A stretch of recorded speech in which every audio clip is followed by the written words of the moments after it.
नमस्कार, मैं विकास मिश्रा, अनुस्थिति ज्ञान एवं चलित अनुदेशक, समेकित क्षेत्रीय केंद्र दिव्यांगजन, मुहान रोड, लखनऊ से आप सभी दर्शकों का हार्दिक अभिनंदन करता हूं। आज मैं आपको दृष्टि दिव्यांगजनों से संबंधित छड़ी तकनीक का परिचय दूंगा और बताऊंगा कि एक छड़ी के द्वारा एक दृष्टि दिव्यांगजन कैसे आत्मनिर्भर होकर अपनी चलितता कर सकता है।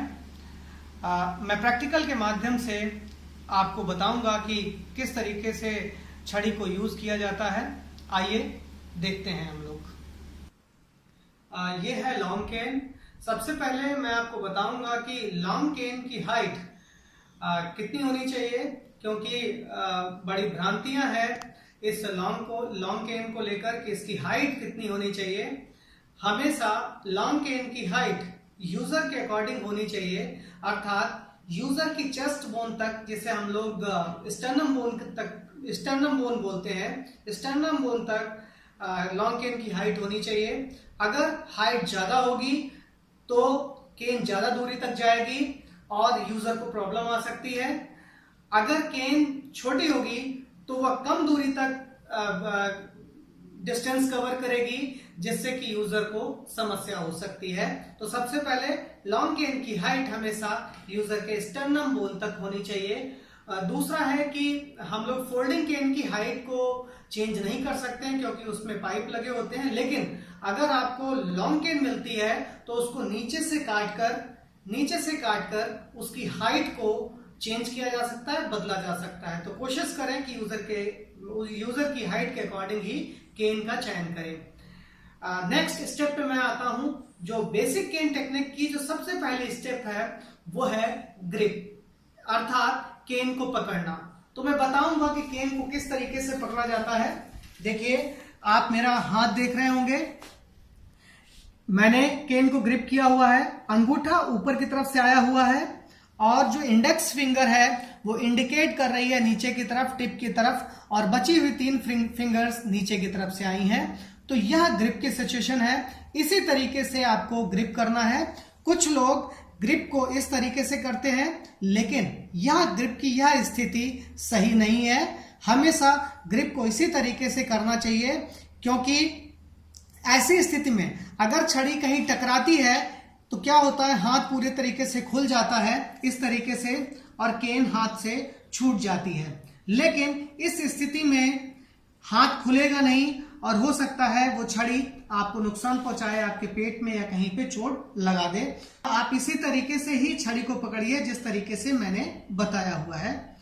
ग्रिप के बाद में जो दूसरा स्टेप है उसको हम लोग बोलते हैं आर्म पोजीशन या हैंड पोजीशन। देखिए, मेरा हाथ किस तरीके से मैंने छड़ी को पकड़ा हुआ है। आप किसी भी विजुअली इंपेयर्ड यूजर से बोल सकते हैं कि आर्म पोजीशन या हैंड पोजीशन, हाथ की स्थिति हमेशा शेक हैंड पोजीशन पे रहनी चाहिए। जैसे हम किसी व्यक्ति से हाथ मिलाते हैं तो जिस स्थिति में हाथ रहता है उसी स्थिति में हैंड पोजीशन रहना चाहिए, आर्म पोजीशन रहना चाहिए। दूसरी तरह से हम ये भी कह सकते हैं कि नाभि के बिल्कुल सामने हाथ रहना चाहिए। मिड ऑफ द बॉडी, बिल्कुल बॉडी के बीच में हाथ रहेगा, जिससे कि यूजर को लेफ्ट और राइट जब छड़ी को घुमा रहा है तो आसानी रहेगी और लेफ्ट एंड राइट समान डिस्टेंस पे छड़ी मूव करेगी। थर्ड स्टेप, सबसे पहला ग्रिप, दूसरा हैंड पोजीशन, आर्म पोजीशन, और तीसरा हो गया रिस्ट मूवमेंट। हमेशा छड़ी चलाते समय हाथ का मूवमेंट नहीं होगा, इस तरीके से हाथ मूव नहीं करेगा, बल्कि केवल रिस्ट मूव करेगी, लेफ्ट एंड राइट। जिस तरीके से मेरी रिस्ट मूव कर रही है, रिस्ट मूव करेगी। अब आप देखिए, यहां पे ये भी देख सकते हैं कि ग्रिप इस तरीके से करने पर, ग्रिप को इस तरीके से करने पर आपका रिस्ट मूवमेंट भी आसानी से हो रहा है। लेकिन अगर हमने ग्रिप इस तरीके से किया होता तो शायद रिस्ट मूवमेंट प्रॉपर नहीं हो पाता। देखिए, इस तरीके से रिस्ट मूवमेंट प्रॉपर नहीं हो सकता, लेकिन अगर हाथ ग्रिप इस तरीके से है तो रिस्ट मूवमेंट प्रॉपर हो रहा है। तो रिस्ट मूवमेंट हमेशा ध्यान रखिएगा कि रिस्ट मूवमेंट करना है, ना कि हैंड मूवमेंट। रिस्ट मूवमेंट के अगले स्टेप में, रिस्ट मूवमेंट के बाद में जो आता है वो है आर्क ऑफ द केन। छड़ी का जो चाप है, जो लेफ्ट एंड राइट छड़ी घूमती है, जो एक चाप बनाती है, वो चाप कितना होना चाहिए ये मैं बताऊंगा। छड़ी की टिप लेफ्ट और राइट दो तरफ छड़ी की टिप टच करती है जमीन से, और बीच में छड़ी उठती है, थोड़ा सा उठती है। वो कितना उठना चाहिए ये बहुत जरूरी है, क्योंकि अगर छड़ी ज्यादा उठी तो कोई ना कोई ऑब्स्टिकल छूट जाएगा और वो विजुअली इंपेयर्ड के पैर से टकरा सकता है। तो हमेशा टिप की जो हाइट है वो जमीन से लगभग 2 इंच तक होनी चाहिए। 2 से 2.5 इंच हो सकती है, लेकिन 2 से 2.5 इंच से ज्यादा टिप की हाइट नहीं होनी चाहिए। और आर्क ऑफ द केन, जो आर्क है, छड़ी की जो आर्क है, उसकी लंबाई हमेशा आपके राइट शोल्डर को कवर करे और लेफ्ट शोल्डर को कवर करे। बहुत ज्यादा अगर आर्क होगा तो वो भी परेशानी का सबब बन सकता है, परेशानी का कारण बन सकता है। देखिए मेरी छड़ी जो घूम रही है वो राइट शोल्डर को भी कवर कर रही है और लेफ्ट शोल्डर को भी कवर कर रही है। हमेशा इससे ज्यादा छड़ी की आर्क नहीं बनना है। नेक्स्ट आता है स्टेप कोऑर्डिनेशन। स्टेप कोऑर्डिनेशन जो कि 5वां पॉइंट है। स्टेप कोऑर्डिनेशन में क्या होता है कि यह ध्यान रखना है कि जब छड़ी लेफ्ट साइड में घूम रही है तो राइट पैर आगे आएगा इस तरीके से, और राइट साइड घूमा है तो लेफ्ट पैर आगे आएगा। इसका अर्थ यह होता है कि हमेशा छड़ी जो है वो पिछले पैर को रास्ता दिखाती है। देखिए मेरा ये पीछे वाला पैर है और छड़ी राइट साइड में ही है।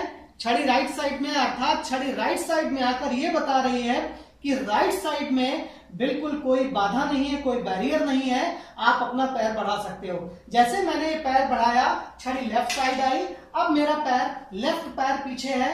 अब छड़ी बता रही है लेफ्ट साइड में कोई बैरियर नहीं है, आप आसानी से अपने कदम बढ़ा सकते हो। स्टेप कोऑर्डिनेशन इसे ही कहते हैं।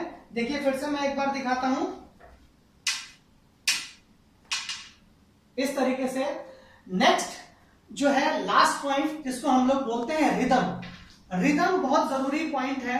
और रिदम में होता क्या है कि जैसे रिदम का अर्थ ही है लय या ताल। जैसे एक म्यूजिक के साथ में अगर म्यूजिक और गाना, जो व्यक्ति गाना गा रहा है, दोनों की कंपोजिंग अच्छी नहीं है तो वह सुनने में बहुत ही अच्छा नहीं लगेगा, बहुत खराब लगेगा। उसी तरीके से अगर छड़ी का स्ट्राइक और आपके पैर का स्ट्राइक एक साथ नहीं होता है तो वह चीज चलने में अच्छी नहीं लगेगी।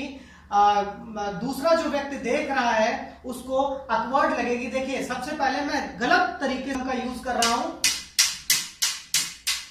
ये अजीब सा लग रहा है, मेरे छड़ी और पैरों में कोई तालमेल नहीं है। अब मैं सही तरीके से रिदम का यूज करूंगा, देखिएगा आप लोग।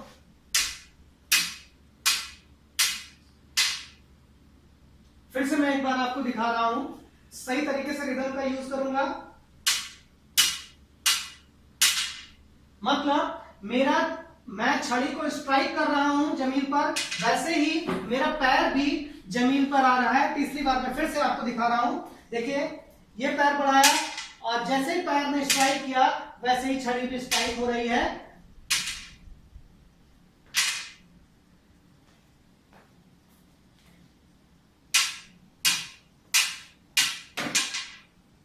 तो यह थी छड़ी तकनीक।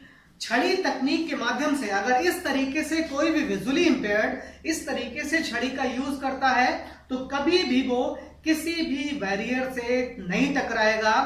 हाँ, अगर वो बैरियर उसकी हेड हाइट पे है तो उसे प्रोटेक्टिव टेक्निक का यूज करना होगा। लेकिन अगर वो बैरियर उसके कमर की लेवल तक है तो वो कहीं भी उस बैरियर से नहीं टकराएगा, क्योंकि छड़ी आने वाले बैरियर के बारे में आसानी से बता देगी।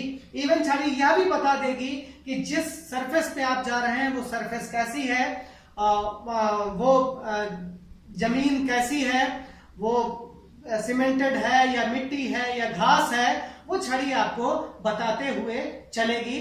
तो कोशिश करिए कि बेसिक केन टेक्निक के जो 6 पॉइंट हैं उनको सही तरीके से यूज किया जाए, जिससे कि कोई भी विजुअली इंपेयर्ड आसानी से अपनी मोबिलिटी कर सके।